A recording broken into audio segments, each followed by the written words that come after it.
Hello there, day 34, and I'd like to do a traditional Irish song today, which tells the true story of what happened when Ronald Reagan visited Ireland shortly before standing for re-election as president.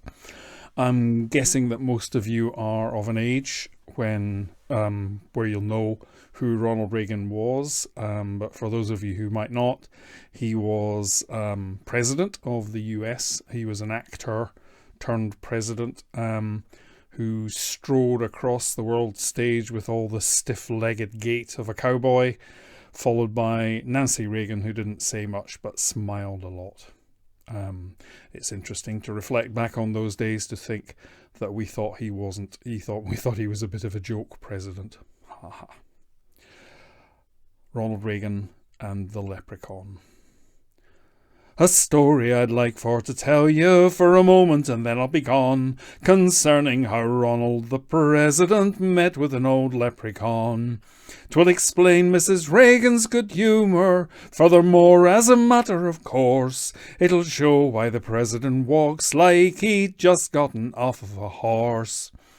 'Twas June when he landed in Dublin, the jewel in Erin's fair crown, and the crowd they went wild with delight as the steps of the plane he came down, with a tear welling up in his eye and a lump rising up in his throat, to visit the land of his fathers and get the Irish-American vote. He said that on Ireland's soil to be standing he really was glad, and how, like the Pope, he'd have kissed it, but that his rheumatics was bad. And straightway he journeyed in style off to Tipperary so green, to visit his ancestral home in the village of Ballyporeen.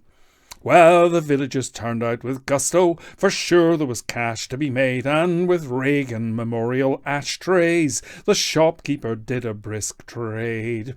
And the publican too did his best for to honour the village's star, and the John F. Kennedy's Arms became known as the new Reagan Bar.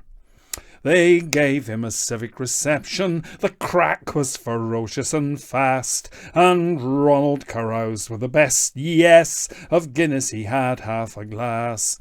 But the heat and the noise and the smoke soon became more than he could bear, so he quietly slipped out of the hoolie to take a few breaths of fresh air. He started to walk down the road, but before half a mile he had gone, much to his surprise and amazement, he met with an old leprechaun. And Ronald, being well versed in etiquette, smiled and said, "How do you do?" And the leprechaun, doffing his hat, replied, "Top of the morning to you." And the little man said, "Don't I know you? Well, I'll be a son of a gun. You've no bigger fan over here. Of your films I have never missed one." And Ronald stood smirking with pride at being recognised once again. And the leprechaun said, "Could I please have your autograph then, Mr. Wayne?"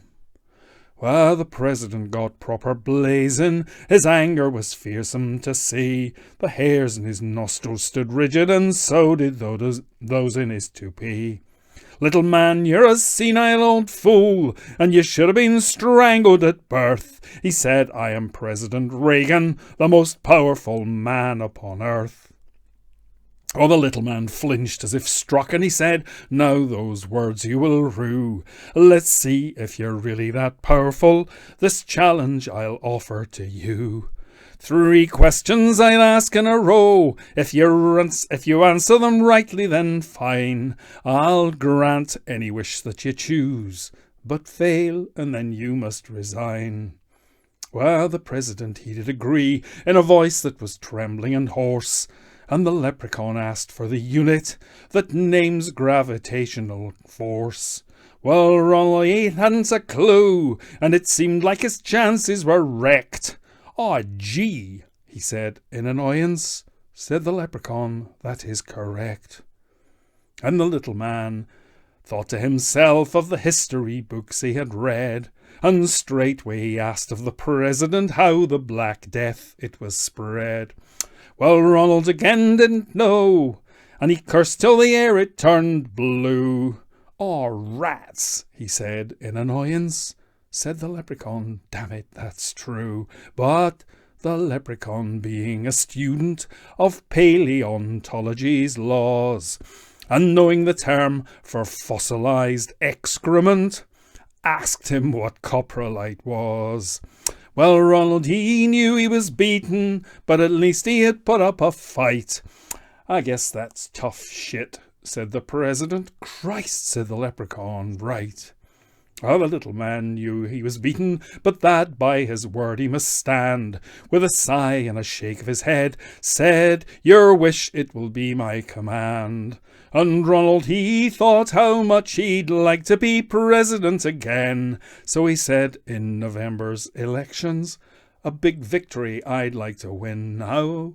The Leprechaun, being of the age of 270 years, had trouble in running for buses, and heard badly with both of his ears, and mishearing the words big election.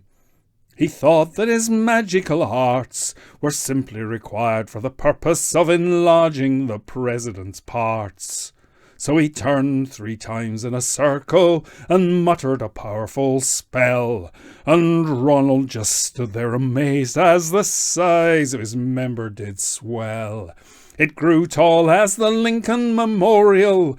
Errol Flynn never bore such a load. He said, "I wonder what Nancy will say," as he pole vaulted off down the road. So now that you've heard all me story, a warning I hope you will take. Be courteous all to the small folk. Don't make poor old Ronald's mistake.